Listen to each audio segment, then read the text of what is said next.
Qui ne connaît pas Baudelaire? Pour autant, il ne suffit pas d'une lecture superficielle pour entrer vraiment dans son œuvre. Je vais essayer de vous donner en quelques minutes les clés qui pourront vous faire accéder à cette poésie magnifique. Et nous nous appuierons pour cela sur le poème intitulé Le serpent qui danse. Alors la poésie de Baudelaire, c'est du sang et des larmes, ce sont les tripes du poète jetées sur la table, sous le regard du lecteur, mais c'est aussi le dialogue d'âme à âme, cher aux romantiques, c'est la plongée dans les abîmes d'un cœur humain torturé, qui est à la fois particulier et universel dans ses contradictions et ses douleurs. Il invite le lecteur, qu'il appelle son semblable, son frère, à communier avec lui dans la contemplation de la beauté, mais aussi à affronter les ténèbres de l'âme humaine et de la société. Mais tout cela est transmué par l'art, par la poésie qui est l'alliance de l'image et de la musique. Il faut bien retenir cette équation. La poésie, c'est égal à image plus musique. Chez Baudelaire, c'est absolument central. Alors Baudelaire est à la fois nourri par le romantisme, particulièrement par ce qu'on appelle le romantisme noir, mais il se rattache aussi au Parnasse par son souci de la perfection formelle, de la ciselure du vers.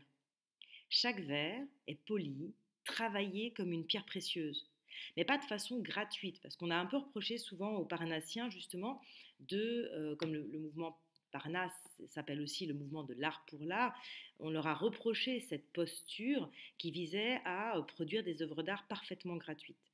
Chez Baudelaire, donc, on n'a pas un absolu souci esthétique, un souci esthétique détaché de tout. Dans le même temps qu'il travaille son vers comme un joaillier, Baudelaire fait passer des idées, des émotions, et il nous livre son cœur, son âme, il nous communique sa vision de la société dans laquelle il évolue. Alors dans Le serpent qui danse, on retrouve deux de ces thèmes quasi obsessionnels, la sensualité et le voyage par l'imaginaire. L'essentiel des réseaux métaphoriques qui s'entrelacent dans le poème se rattache à ces deux thématiques. Alors, le poème est donc composé de 9 quatrains hétérométriques. Chaque quatrain est constitué de 2 octosyllabes alternant avec 2 pentasyllabes. 8 syllabes, 5 syllabes. Donc un vers pair et un vers impair. Ce qui donne un rythme bancal, mimant les oscillations du corps de la femme. Donc ça, musicalement, c'est quand même assez fort. Donc ce poème décrit une scène, plus qu'il ne nous raconte une histoire. Il décrit une scène récurrente, visiblement, que j'aime voir, qui nous dit l'habitude. Alors qui sont les acteurs de cette scène? On a un homme que l'on peut identifier avec le poète, étant donné la forte dimension autobiographique du recueil entier, et une femme. Cette femme, c'est l'évocation stylisée de l'une des maîtresses de Baudelaire, Jeanne Duval, à laquelle sont consacrés de nombreux poèmes des Fleurs du Mal. Que se passe-t-il? L'homme est passif et regarde la femme. Le lexique de la vue est extrêmement présent dans le poème. La femme est nue, puisque le poète évoque le miroitement de sa peau, qui est donc luisante, comme après l'amour ou après un bain huileux, et elle évolue sous les yeux de l'homme qui la regarde. C'est une scène qui a évidemment une forte charge érotique non dissimulée. N'oublions pas d'ailleurs le procès qui a été fait à Baudelaire lors de la parution du recueil et qui a entraîné la suppression de plusieurs poèmes. Le poème est construit de façon extrêmement rigoureuse et la strophe centrale, la cinquième, qui est l'exact centre du poème, fait apparaître son titre sous la forme d'une comparaison. On dirait un serpent qui danse. Tout n'est que suggestion dans ce poème. Ce n'est pas un poème d'amour. Il n'est jamais question de sentiment. Ce que le poète aime, ce n'est pas la femme. Elle est d'ailleurs décrite de manière très ambiguë à travers des oppositions ou des termes négatifs, doux, amer, bijou froid, âcre parfum. Si le désir sexuel est évoqué, par exemple à travers le bâton qui se dresse devant les ondulations du serpent, il n'y a pas d'évocation d'un couple qui serait uni par des liens amoureux. La femme est associée par le jeu des images, des métaphores, des comparaisons, à l'épisode biblique de la tentation d'Adam. Souvenez-vous que le diable s'est présenté alors sous la forme d'un serpent, ainsi qu'à l'histoire de la fée Mélusine, la fée serpent.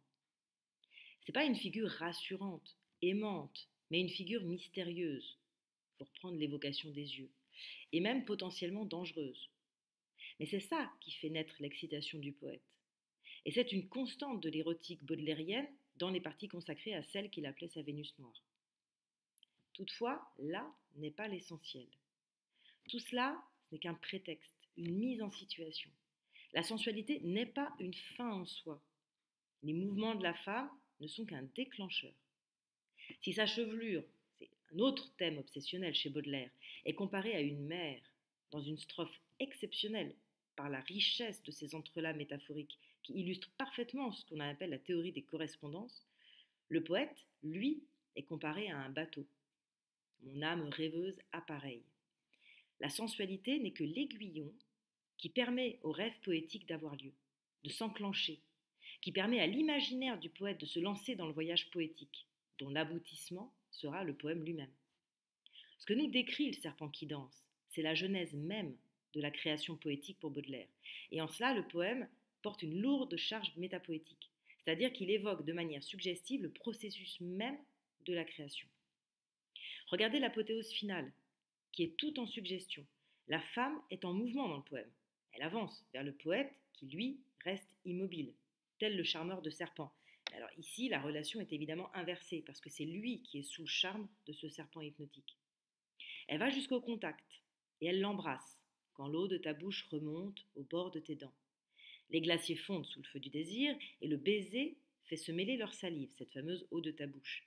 Mais que se passe-t-il au moment du baiser, donc du contact charnel qui suit la scène de voyeurisme? Cela culmine sur une fusion de multiples images, la mer, l'eau des glaciers, le ciel, le cœur, le vin. La bohème avec toute sa charge symbolique. Rien de réaliste ici. Tout n'est que réseau métaphorique, entrelacs d'images. C'est extrêmement fort, hein, c'est brillant, puisque les réseaux musicaux, les allitérations, les assonances, les modulations rythmiques, épousent parfaitement le propos. C'est même assez exceptionnel. On ne se rend pas absolument compte de cela quand on écoute les mises en musique du poème par Léo Ferré, par exemple, ou Serge Gainsbourg, parce que leur musique écrase celle de Baudelaire, qui est infiniment plus complexe et chatoyante. Donc voilà ce que vous raconte ce poème. J'espère que ces quelques clés de lecture vous auront aidé à mieux comprendre les enjeux esthétiques de ce texte, pourquoi c'est un immense poème.